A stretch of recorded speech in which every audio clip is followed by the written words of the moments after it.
बिस्मिल्लाहिर्रहमानिर्रहीम। अस्सलाम वालेकुम नाज़रीन, उम्मीद है आप सब लोग खैरियत से होंगे। इस वक्त पूरे मुल्क के अंदर एक भूचाल आया हुआ है।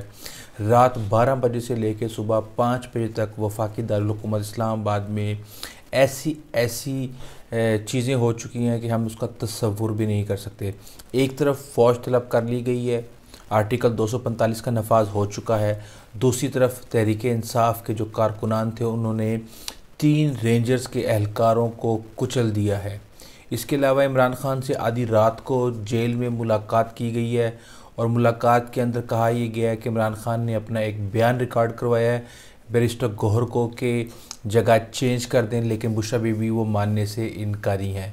मोहसिन नकवी ने बयान दिया था कि वो 5 मिनट का खेल है, अगर फायरिंग की जाए तो ये सारे के सारे भाग जाएंगे। हमारे लिए अभी भी रेंजर्स के पास कितना देर लगती है कि हम वहाँ पे 5 मिनट फायरिंग होनी है तो उसके बाद वहाँ बंदा नजर नहीं आएगा। और उसके बाद हमने देखा कि तहरीक इंसाफ की रैली के ऊपर फायरिंग हुई है और उसके अंदर तकरीबन 20 के करीब लोग ज़ख्मी हो गए हैं और एक शख्स का मुबैना तौर पे जहां बहक होने की बात की जा रही है। ISB यानी इस्लामाबाद टोल प्लाज़ा को तहरीक इंसाफ क्रॉस करके 26 नंबर चुंगी के ऊपर वहाँ पे क़याम पजीर है और रात को बहुत ही शदीद शेलिंग की गई है। सारी चीज़ों के ऊपर मैं आपको इन्फॉर्मेशन दूंगा और तफसील आपको बताऊंगा। सबसे पहले बात करते हैं कि आधी रात को मुलाकात की गई इमरान खान से। 40 मिनट की ये मुलाकात थी। बैरिस्टर गौहर ने ये मुलाकात की और उनके साथ 2 लोग शिबली फराज और असद कैसर मौजूद थे और इन्होंने मुलाकात करने के बाद जाके बुशरा बीबी को ये पैगाम दिया कि इमरान खान चाहते हैं कि आप ये जगह चेंज कर दें। इससे पहले जगह का नाम आ रहा था तरनोल, लेकिन फिर उसके बाद वज़ीर दाखिला मोहसिन नकवी ने कहा कि संगजानी के मुकाम पे इमरान खान एग्री कर चुके हैं कि वहाँ पे धरना दे दें, लेकिन बुशरा बीबी ये कह रही हैं कि हम ये बात किसी सूरत भी मानने के लिए तैयार नहीं हैं, क्योंकि इमरान खान ने हमें कहा था कि हमने डी चौक पर हर हालत में पहुंचना है।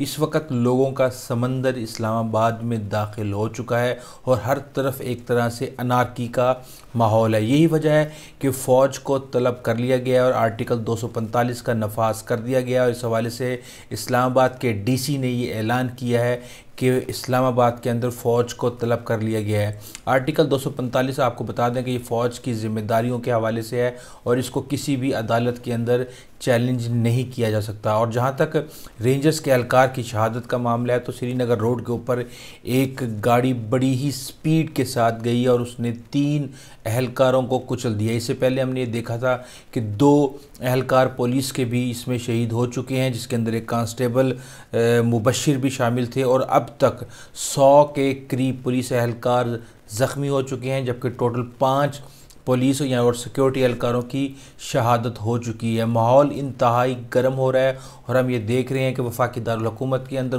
कोई भी इस चीज़ की ज़िम्मेदारी लेने के लिए तैयार नहीं है और ख़ास तौर पे तहरीक इंसाफ के लीडरान ये रिस्पॉन्सिबिलिटी लेने के लिए तैयार नहीं है कि वो इस फैसले का भार उठा सकें।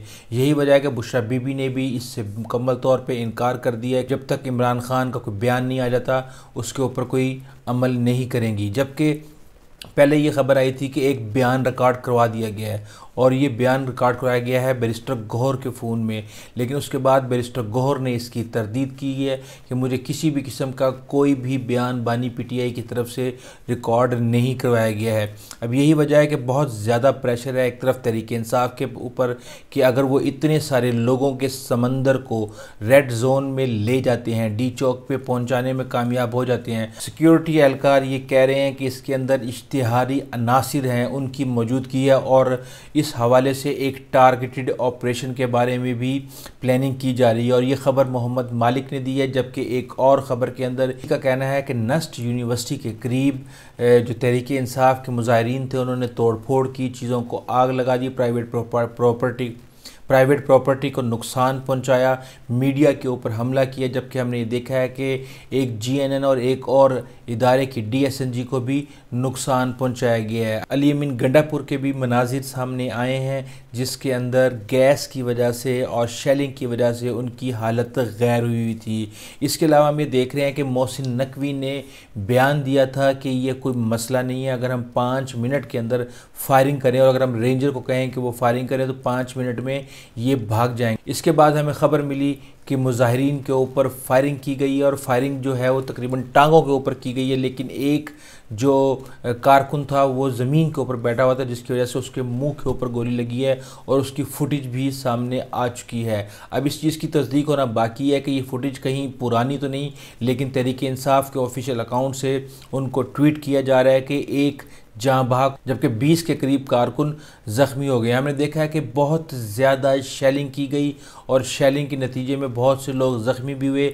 अलीमा ख़ान भी वहाँ पे पहुँच गए और अलीमा ख़ान ने ये बयान दिया कि 28 तारीख को इमरान ख़ान ने रिहा हो जाना था, उसके केसेस ख़त्म हो गए थे, लेकिन इन्होंने नए केसेस बना दिए हैं। तो ये किस किस्म का गुडविल जेस्चर है? उन्होंने ये इशारा दिया कि बैकग्राउंड के अंदर मुज़ाकरात हो रहे हैं, लेकिन इसके अलावा उन्होंने ये कहा है कि अब हम किसी की बात नहीं मानेंगे। इस वक्त जो वफाकी दारुल हुकूमत के अंदर माहौल बहुत ही ज़्यादा गर्म है। एक तरफ शेलिंग की जा रही है, एक तरफ रेंजर्स के एहलकार शहीद हो रहे हैं, एक तरफ पुलिस के एहलकार शहीद हो रहे हैं, एक तरफ कारकुनान के ऊपर हमले हो रहे हैं और वहाँ पे फायरिंग हो रही है। यहाँ पे इस चीज़ का बहुत ज़्यादा खदशा है कि कोई भी दहशतगर्द नासिर इन लोगों के अंदर मिल के कोई भी अमन व अमान की सूरत हाल पैदा कर सकते हैं। दूसरी तरफ हमने देखा है कि पंजाब की तरफ से भी तहरीक इंसाफ ने आज की कॉल दे दी है और सबको कहा है कि अब हम दोबारा निकलेंगे। तो इस वक्त जो माहौल है वो बहुत ही ज़्यादा गंभीर हो चुका है। मोहसिन नकवी अलग से एक तजादात का शिकार हो चुके हैं, जबकि दहशतगर्दी का अलग से ख़तरा है। मुजाहिरीन तोड़ फोड़ कर रहे हैं, उनको कोई रोकने वाला नहीं है और इस्लामाबाद के इस वक्त जो मनाजिर हैं वो बहुत ही होलनाक हैं। ये वो चीज़ थी जिससे पहले दिन से डरा जा रहा था और इसको अवॉइड करने की कोशिश की जा रही थी, लेकिन हम ये देख रहे थे कि हुकूमत ये समझ रही थी कि उन्होंने कंटेनर 700 कंटेनर लगाने के बाद अपनी ज़िम्मेदारी पूरी कर दी है। लेकिन इस वक्त इससे ज़्यादा बड़ी ज़िम्मेदारी बुशरा बीबी और अली अमीन गंडापुर के ऊपर है, जो कि उस काफ़िले को लीड कर रहे हैं। क्योंकि अगर काफ़िले की तरफ से कोई भी नुकसान पहुँचाया जाता है तो इसकी डायरेक्ट ज़िम्मेदारी बुशरा बीबी और इमरान खान के ऊपर आएगी। और इस चीज़ का सिक्योरिटी एहलकार इशारा और हुकूमत ये इशारा कर चुकी है कि अगर कोई कत्ल होगा तो कत्ल का मुकदमा किया जाएगा, अगर कोई और चीज़ और या वारदात होगी या कोई भी नुकसान होगा तो इसका ज़िम्मेदार डायरेक्टली बानी पीटीआई, जिन्होंने इस चीज़ का हुक्म दिया और उसके बाद जो लोग काफ़िले को लीड कर रहे हैं उनकी ज़िम्मेदारी होगी। अब इस वक्त डिस्कशन चल रही है, नेगोशिएशंस हो रही हैं हुकूमत के दरमियान और पीटीआई के लोगों के दरमियान। लेकिन इस वक्त मसला ये है कि जब तक बानी पीटीआई इस बात पर यकीन नहीं करते और इस बात की रजामंदी नहीं करते कि ये लोग जो धरना है ये तरनोल में या संजानी में कर लें, उस वक्त तक ये मामला हल नहीं होगा। जबकि हमने माजी में देखा है कि तरनोल और संजानी के ऊपर ये एक दफ़ा पहले भी एहतजाज कर चुके हैं और उन्होंने उसके बाद फिर ये शिकवा किया था कि हमें मवेशी मंडी के अंदर जगह दे दी।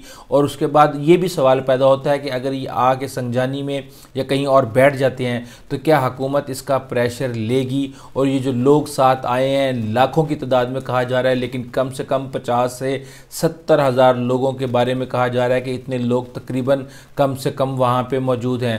तो ये लोग कब तक वहाँ पे बैठेंगे और क्या यहाँ पे बैठ के तहरीक इंसाफ इमरान खान की रिहाई के लिए हुकूमत के ऊपर कोई भी प्रेशर डाल सकती है? इस हवाले से चीज़ें बड़ी तेज़ी के साथ डेवलप हो रही हैं और हम आपको इससे मुसलसल आगाह कर रहे हैं। अगर आपने हमारा चैनल अभी तक सब्सक्राइब नहीं किया तो ज़रूर कीजिएगा ताकि हमारा और आपका रिश्ता बंधा रहे।